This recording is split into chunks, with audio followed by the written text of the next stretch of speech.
Speed is a rush. It's thrilling, intense, and extremely dangerous.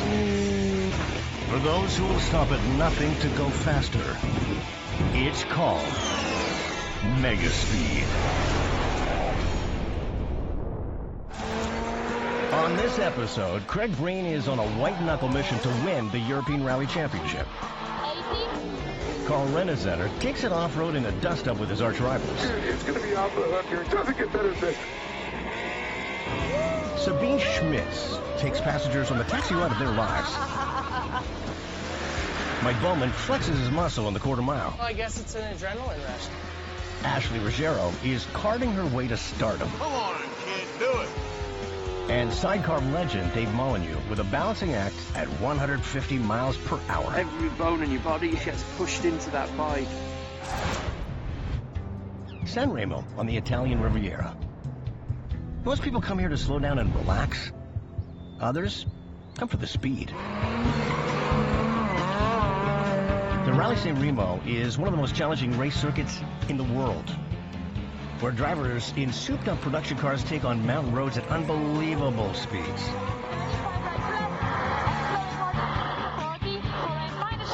It's the second last race of the season in the European Rally Championship. All eyes are on car number 1, driven by Craig Breen and his navigator, Laura Van Est. The 23-year-old rookies are currently in 3rd place. Craig is from Ireland, while Laura calls Belgium home. The pressure is on. This is their last chance to strike at the championship title before the leader gets out of sight. Craig and Laura have to win. I have a lot to deliver. We've been fighting for podium positions for all of the season, and to be honest, we've been knocking on the door of victory for a lot of the rallies, so this is a really, really important rally. He's going to win. He has to win. I really, really know I can do it. I just want to get it done. It's a spectacular backdrop, and over the next 24 hours, Craig and Laura will be racing against the clock through 460 kilometers of treacherous mountain road. Every rally is challenging, but San Remo, of course, is a rally which has immense amount of corners, so you're turning and twisting all the time, going up and down on the mountains. If we get rainy weather, it can be very, very different, and it's a very spectacular race and very, very demanding for the drivers. You need to be really, really pushing hard from the beginning, and it's very, very hard on the components like the brakes and drivetrain, etc. So you need to be very, very, very careful of your temperatures. It's just a very tough rally. I think it's such a technical rally. It's like one corner after the other, again and again. For me, it's just the speed. And in Europe, the rallies are all on public roads, which makes it almost as dangerous for the spectators as it is for the drivers.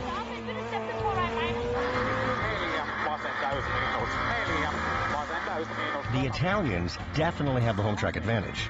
They know the circuit better than anyone. Craig will have to rely almost entirely on directions from his navigator. If I use my own words, and it's not so nice to say, I always say I'm the babysitter of the driver. Everything is about the trust. There are a lot of blind corners, especially here in San Remo. So many corners, it's incredible. And the stages are long and complicated, so you cannot know them by heart. You really have to trust on the co-driver. The team has just one day to test their car on the road before the race. This is the shakedown before the event for San Remo. It's a good opportunity just to make sure everything is 100% ready for tomorrow. The setup of the car is vital when you're trying to shave tenths of a second off your time. What anti-rollback setting you're under there? We go with medium. I think it moves too much in the back because the temperature doesn't go up so much in the rear tire. And already, Craig's not happy with the way the back end of the car is behaving. Craig decides to take a risk and reduce the stiffness on the rear sway bar. The car was moving a little bit too much in the back, so we changed the rear anti-roll bar. It basically controls the stiffness of the back of the car, and it controls the roll, the pitch from side to side, so we made it a little bit softer to try and get some more roll, and it's worked. Craig is in on every move when it comes to the car setup. He just hopes he made the right decision and doesn't throw off the balance of the car by reducing the tension on the sway bar.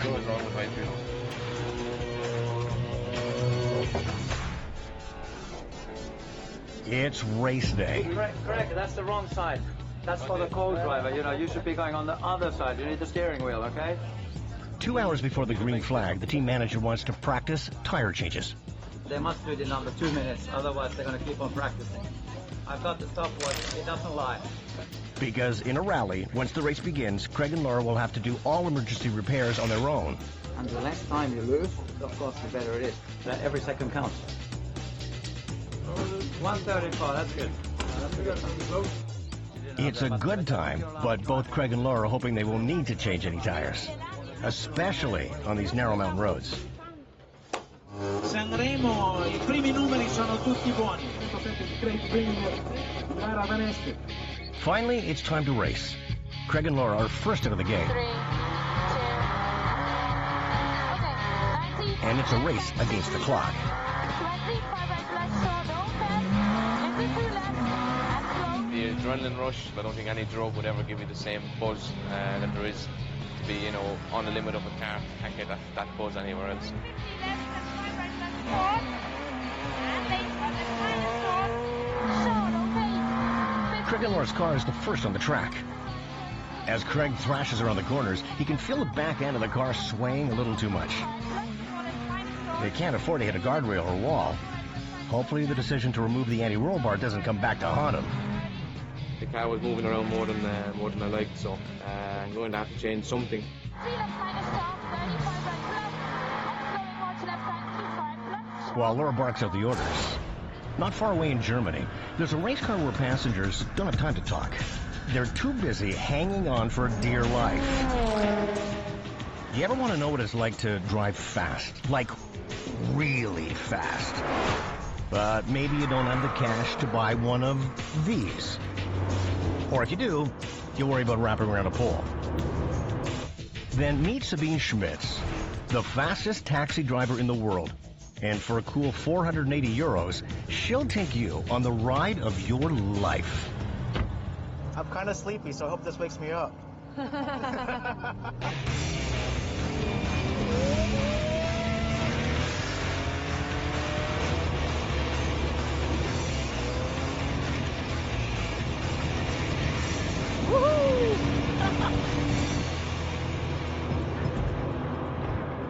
Yeah, this is the Porsche GT3 RS.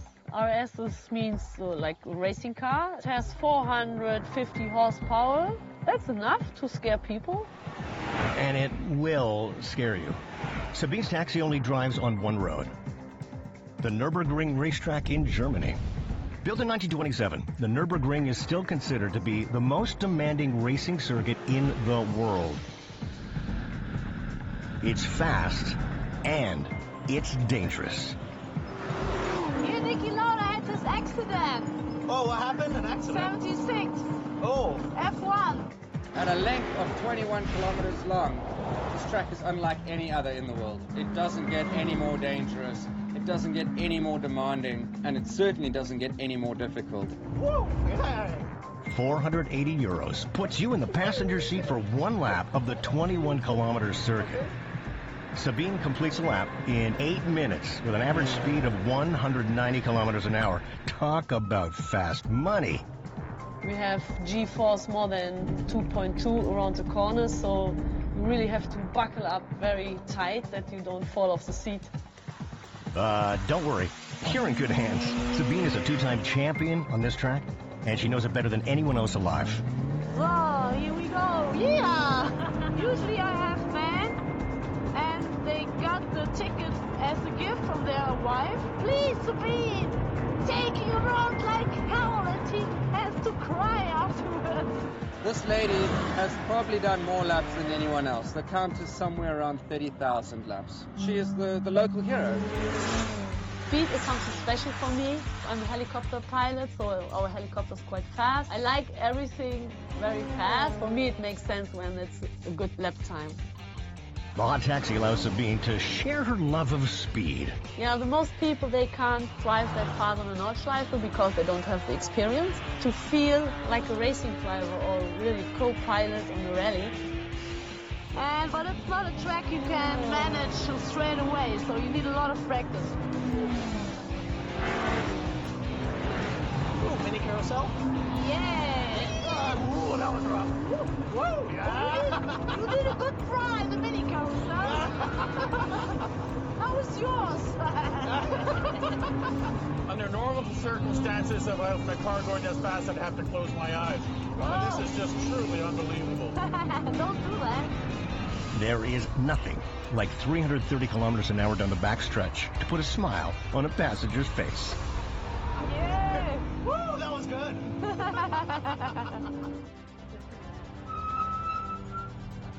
I was expecting fast, but that was pretty much insane. You can see why they buck you in so much. Oh my god, that's so crazy, really. I couldn't believe it. It was spectacular, and my heart was in my throat. She's definitely the queen of the ring here, for sure. More than 20,000 happy customers later, Sabine's hot taxi service is going stronger than ever. Okay, I'm awake now. If you want to have a look at the Nürburgring, please come around. We are all happy to have you here in our wonderful region. Still ahead on Megaspeed, Craig and Laura race through the first 3 stages, but they're struggling with control issues. The adjustment to the anti-roll bar is already causing problems for Craig. And coming up next, Carl Renesetter and Rob McCachran fly high in the dirt, and the winner takes all. You know, it's wheel to wheel, you know, bumper to bumper. That looks like a shock to the part. Off-road short track racing, the UFC of motorsports. These are the 900 horsepower 4x4 heavyweights of off-road racing known as the Pro 4s. And these guys are the stars of the show. Carl Renesetter and Rob McCachran. It's the final race of the year for the Pro 4 Championship. And it's been a neck-and-neck battle between the veteran off-road racers from day one. Carl is the points leader in the championship. His team has run an almost perfect season. Nobody's won more short course races than Carl. He sets the all-time record for most wins. We set the all-time record for most consecutive wins this season in this truck. Every time he gets in the truck, it's game on. I'm racing the race to win, and that's the only way I can control my own destiny, and the rest is up to fate. Carl's team thinks they've got the championship in the bag, but there's no way Rob Mack is giving up without a fight. You know, that's the plan. Go out there and try to win the race. This is the final race of the year. Carl is the guy I'm trying to beat in the points championship. Maybe he thinks he needs to lean on me, push me out of the way. Maybe, you know, I can break my truck, and I can tell you that that's not going to happen. Over the next 2 days, Rob and Carl will fight through qualifying and elimination rounds, each hoping to gain pole position for the start of the final race. The competition is going to be fierce. Well, short course races, you know, they're a sprint race. They throw that green flag, and usually they'll have about 15 minutes to get the job done to try to win that race. You have to take every chance that's there put in front of you. You have to dive in on people. You have to hope they don't dive in on you. You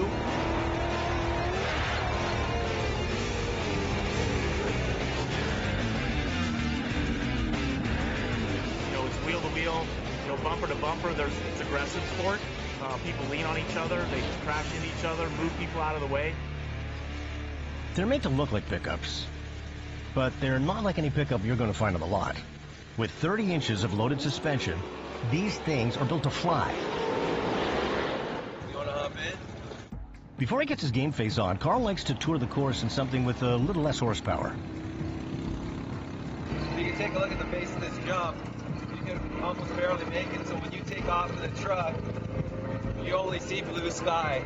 We'll fly about 30 feet in the air, well over 150 feet in distance. And you just hold on and make sure you land straight. That's like jumping across half a football field and over a 2-story house at the same time.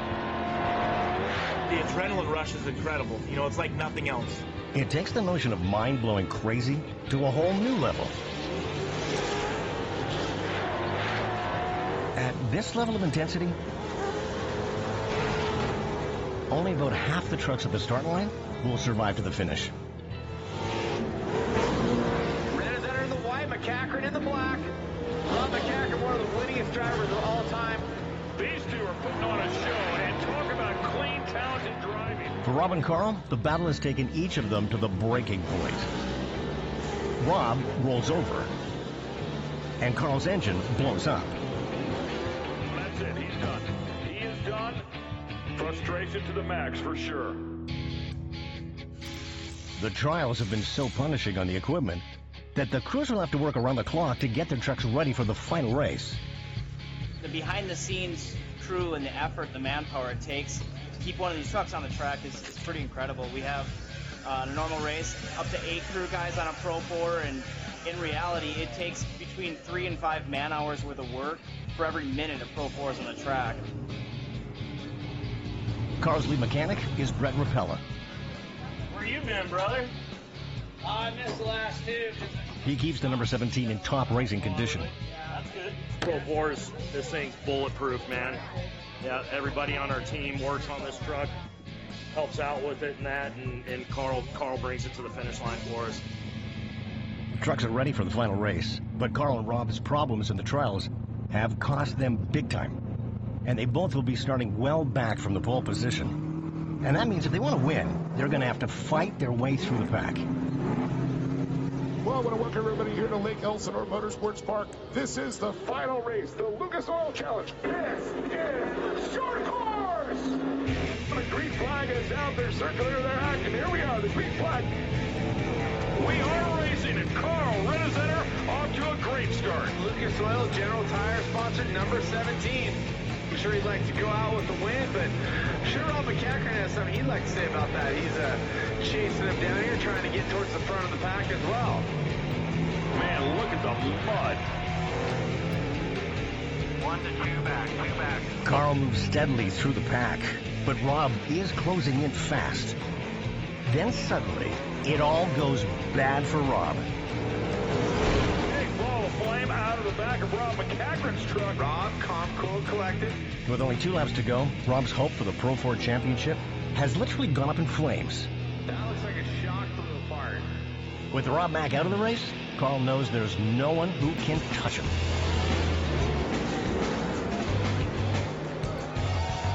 Carl Renazetter has won the Pro 4 championship.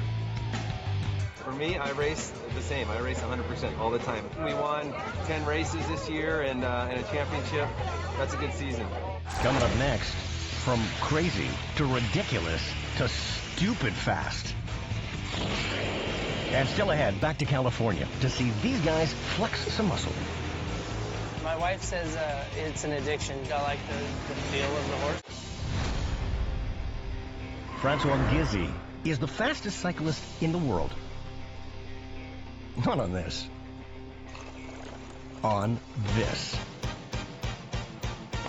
285 kilometers per hour on a bicycle.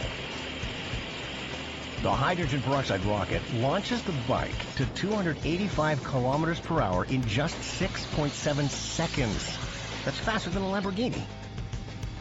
There's no parachute, and the bike just has standard rubber bicycle brakes. Francois doesn't use them because they would melt in a second at these speeds. The French Daredevil solution is simple. Use wind resistance against his legs to balance the bike while the rocket is on, and to help him stop. If it looks dangerous, that's because it is. Kids, don't try this at home. Francois Gizzi is the fastest human on a bicycle. Famoso Raceway in Bakersfield, California, where guys with hot rods flex their muscle to see who's king of the quarter mile.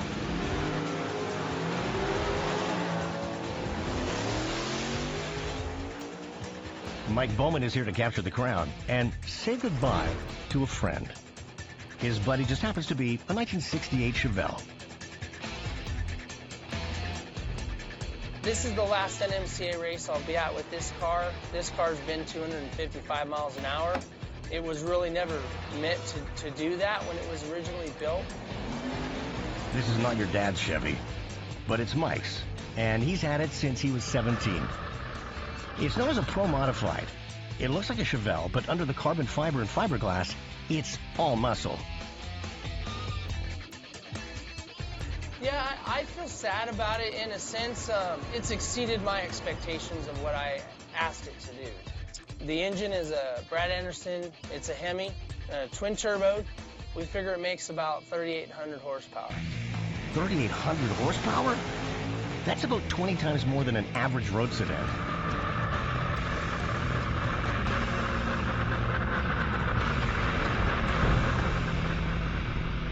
This rocket will fly from 0 to 100 in less than 2 seconds. And it can hit 250 miles an hour without even trying.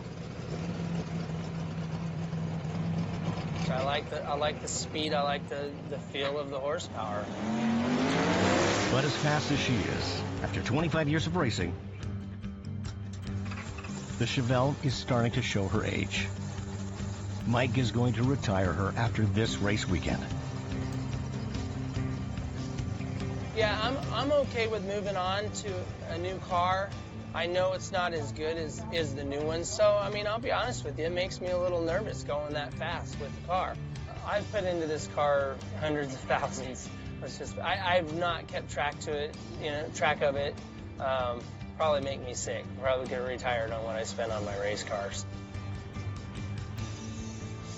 Brad, you can grab that other side.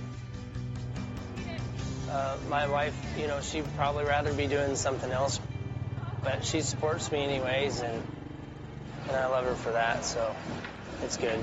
The first time I went to his house, we were sitting on the couch, and he's like, yeah, I do drag racing, and he turned on TV, and he's telling me, oh, that's smoking the tires, and that's this, and I'm like, okay, so can I have another glass of wine? Not realizing how truly important the sport is to him. Car looks good, I feel good, and we're ready to go. The old Chevelle is going to be put to the test in a series of qualifying races. Old cars tend to break, and that's exactly what happened on his first run. The transmission just snaps. That wasn't very good. Brand new transmission broke. As soon as I let go of the button, basically the car didn't go anywhere. The next race is just 90 minutes away. Mike and his crew are going to have to install a new tranny super fast. Hurry up, I need a 12-point. Good point. But it's quite a process to change the transmission. It's kind of tight conditions, hard to get to. Everything's hot, too, so that makes it a little more difficult. I'm scared. It's like, okay, the tranny's fixed, but now what? What's going to happen next? We'll see.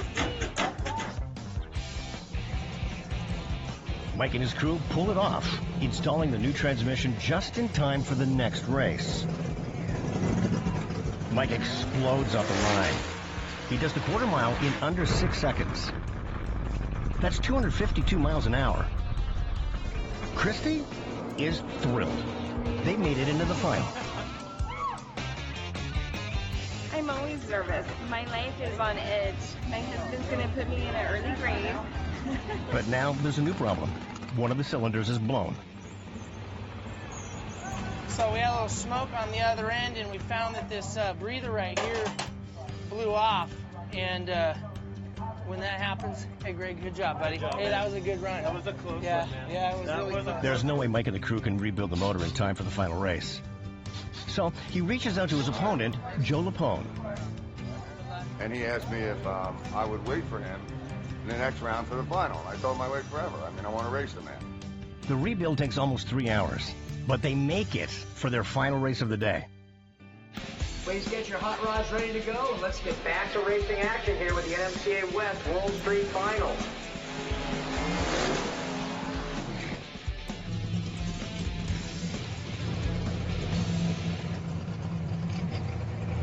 Joe jumps the gun. Mike has no option but to take off before the green. At the finish line, complete confusion. No one has any idea who won, thanks to the double false start. You guys ought to be happy you tied. No one knows. I could see that if there's another round, but in the final, they have to call somebody a winner. Did I win? But then the word comes down. Right, cool. Mike wins. He can now send his Chevelle to a happy retirement. It's hard saying goodbye to a good friend. You know, thinking about how long I've had the car. I can't talk hardly. This is it, you know. This is it. It's all right. Up next, we go back to the San Remo Rally, where rookie driver Craig Green is pushing the envelope on the Italian Riviera. And still ahead, a future racing star holds her ground on the track.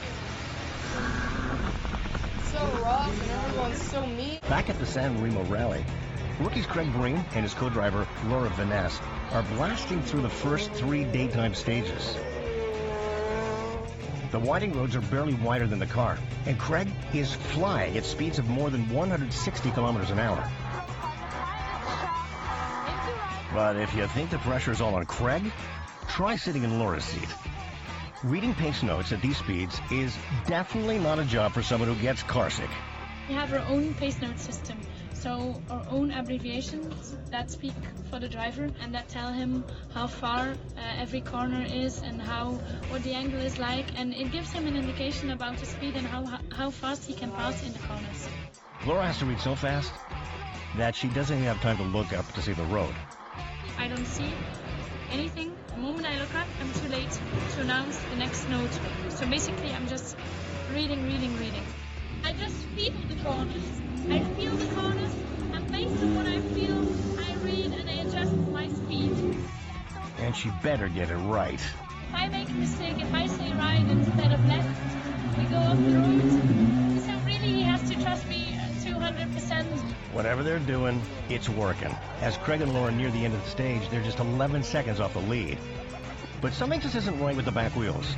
The back end of the car is all over the place.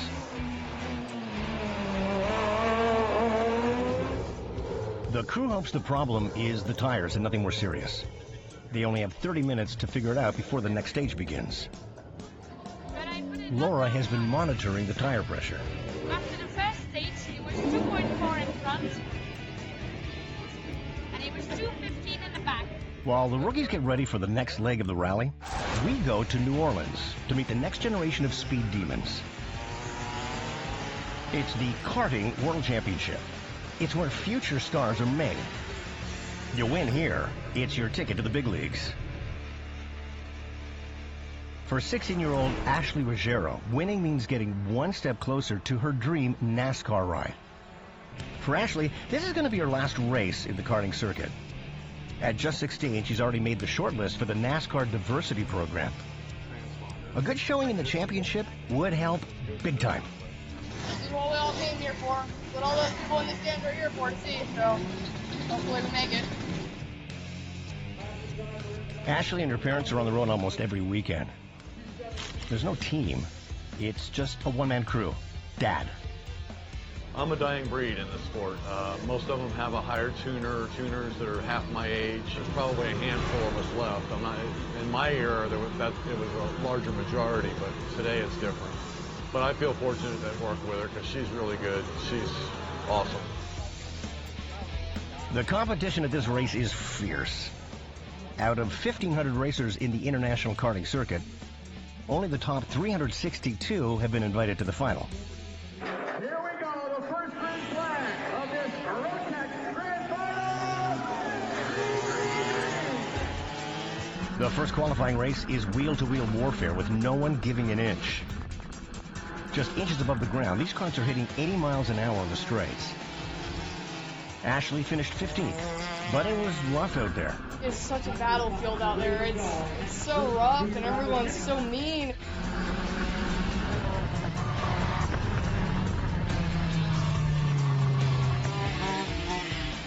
Where'd you start? 16. Started 16th. She dropped back close to 30th and then drove back to 15th. We're within 1/10 of a second of the fastest cart out there, so we're competitive. We just got to get some luck. For Ashley and her dad, 47 weekends on the road have come down to one race. That was a very smart race. Very smart. I'm very proud of you. They've made it to the finals. If Ashley can finish near the front, it could mean a spot in the NASCAR program. I have nothing to lose. I'm going to go all out and pass anytime I get behind someone and just go to the front. I'm here to win, so that's what we're going to try and do. Ashley is certainly determined, but she has a lot of cars ahead of her. For her dad, this is torture. Very aggressive into turn number 1. Watch your driver. 4 laps completed. This is a 15-lap race. Track is season on showing is Ashley Ruggiero at 57.924. Come on, kid, do it.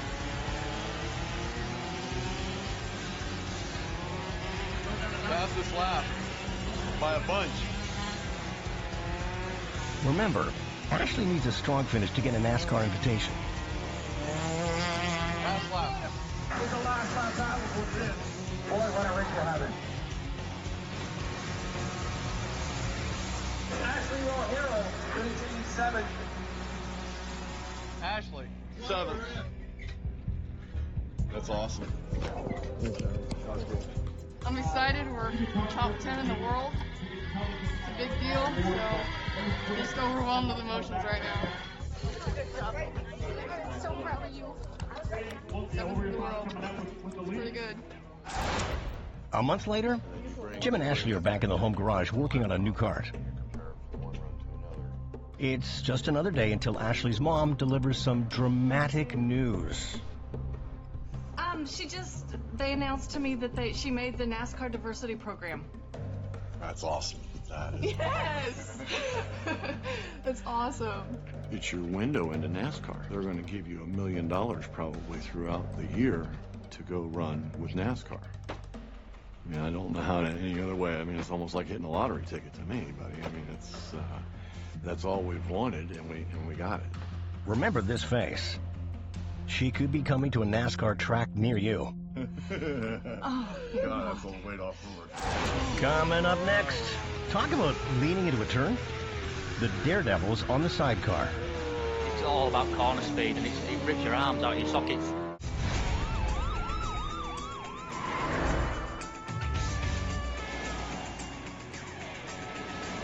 When seconds count, it's important to have a fast first responder. They don't come any faster than this. In Stuttgart, Germany, the home of Porsche, an ambulance can get you to the hospital from 0 to 100K at Megaspeed. As far as we know, it is the fastest ambulance car in the whole world. The Porsche Cayenne can go as fast as 300K an hour, and it's ideal for transporting patients. So the Porsche ambulance has everything inside, like a normal ambulance, just the more compact way. Of course, first of all, the stretcher. And next to the stretcher, on the back seat, the doctor can sit. The Porsche ambulance is equipped with everything you need to monitor the vital signs of the patients while you go into the hospital. And of course, it's a Porsche. The Cayenne can also travel off-road when needed, but it's built for comfort and, most of all, speed. The quicker you are at the accident, the faster you can get the medical service. The faster you can save a life.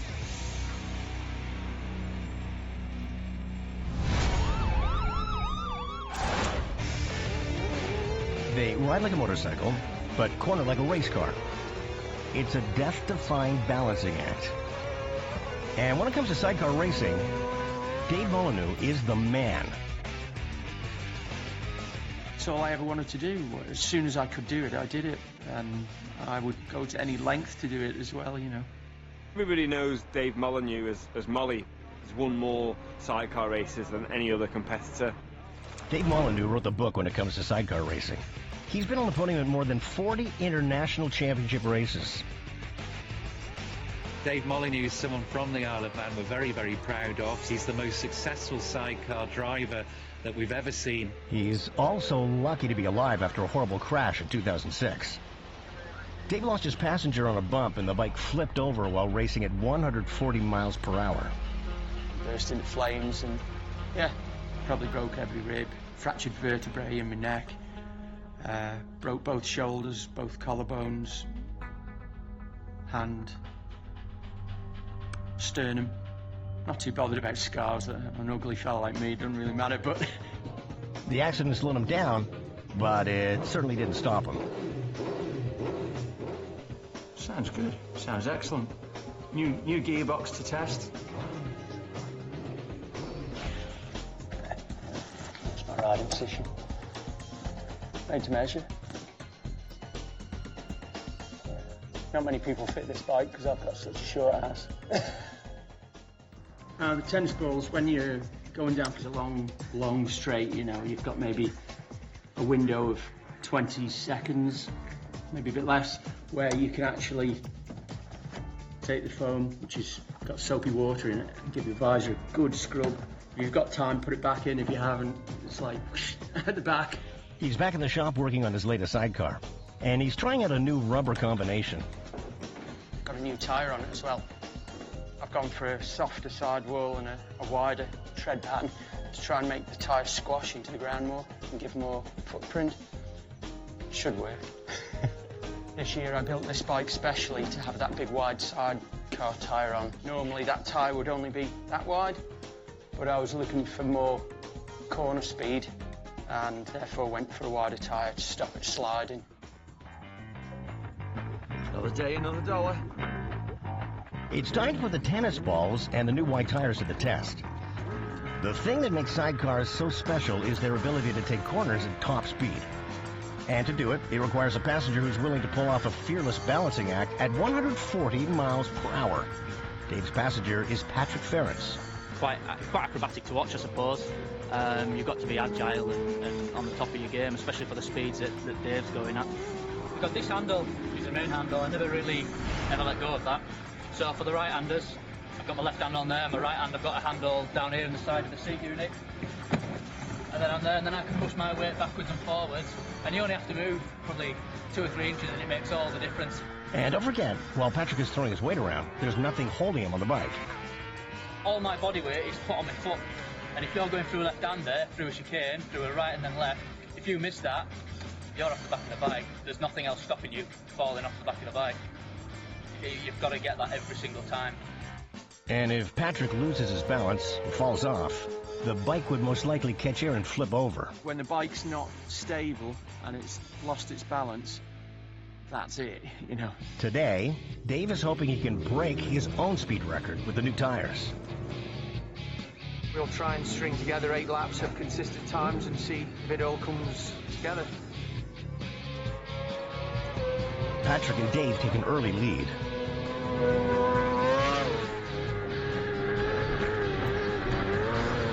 The sense of speed's amazing. It's all about corner speed and carrying corner speed. There's some corners, we take them about 140 miles an hour. And I'm working, maybe it's like a right-hander, then a left-hander, and I've got to get from the right to the left at 140 miles an hour. And that's when you really know that you're going so.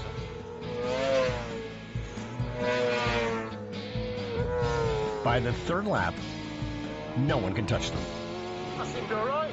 Not only have Dave and Patrick won, they've smashed the track record, which was set by Dave more than 6 years ago. Today we hit a formula that just really leapt forward. It was outstanding, you know, like it's taken 10 years off me. Excellent.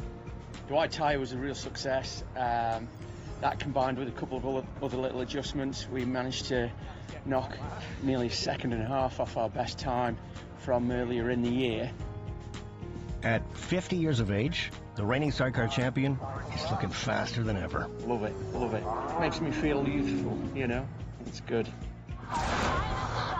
Back at the San Remo Rally, rookies Craig Breen and Laura Vaness are in a dogfight.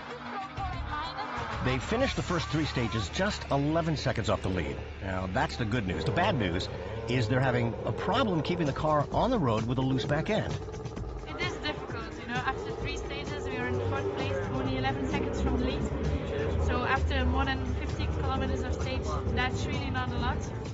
But it's difficult with the tires. We have the impression that the car is sliding all over the place. Craig is clearly anxious as he compares the wear on his competitors' tires. The Italian team is in the lead, and they look pretty relaxed. With just minutes to go before the next stage, the crew changes tires, hoping this will solve the sliding issues with the back end of the car.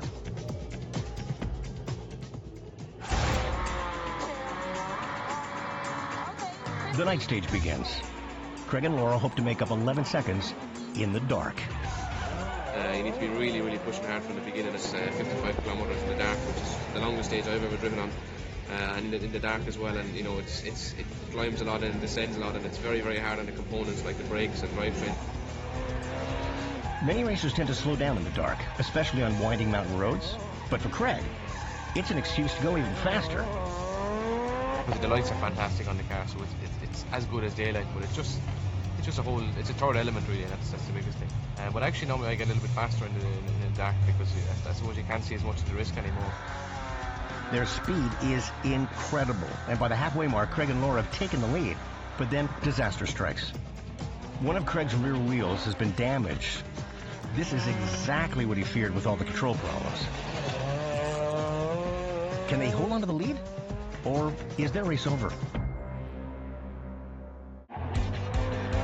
Back at the San Remo Rally, rookies Craig Green and his co-driver Laura Van Nest have done what many had hoped that they would do. They've taken the lead during the treacherous night leg. That is, until disaster struck.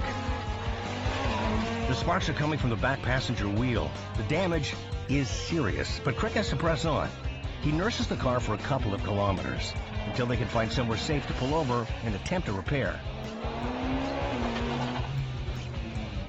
The competitors start to arrive at the end of stage 4, but there is no sign of Craig and Laura. Finally, they come into view. Coming up towards us, hazard lights on, is Green. Green has damage maybe to the back of his car. Craig. Just wait for Craig to take his helmet off. Craig, what happened? I don't know whether something broke. There's a braking point left. I knew the corner very well. Just before the corner, the car just completely snapped, and I hit the drain in the back. Not very hard, but the wheel actually broke, so we stopped and changed the wheel. But I'm waiting to see whether it's broken the wheel again or something. I don't know how much further we go. It was the car all over the shop in the last part of the stage. 2 cars passed you. Yeah, it's just been a disaster. With one more day left of racing, the question is, can they fix it themselves, or are they out of the race? What happened? Not surprisingly, Craig is not giving up without a fight. They struggle to see if there's a way to make the repair, but it looks like the entire back wheel has been ripped off. The wheel is completely broken up.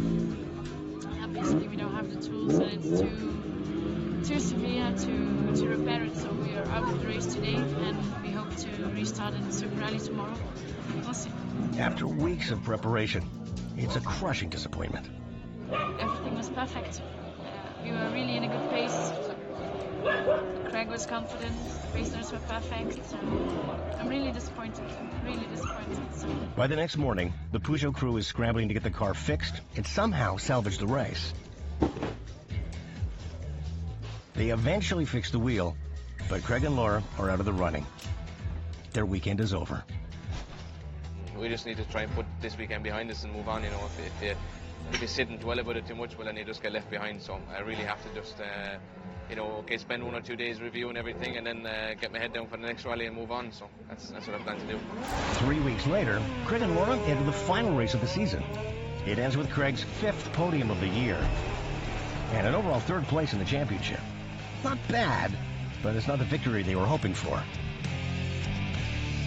I don't think I could do what I'm doing if I didn't want to be a world champion. You know, I have this motivation inside of me that I can't describe it in any words. I just want to make it. I want to be a world champion. I know I can do it. I really, really know I can do it. I just want to get it done. Rally is my life. Rally is my passion. You know, it's like a disease you can't get rid of. You know, you can't heal from it. It's something that goes into your blood, and you just don't want to give up. Meantime, the queen of the ring, Sabine Schmitz, is still making them squirm in the passenger seat. Woo, yeah, this is great. Carl Renazetter continues to trade paint with his off-road rivals. Sidecar legend Dave Molyneux is still out there schooling the young bucks. Mike Bowman hopes his new muscle car will have the same jump as his old Chevelle.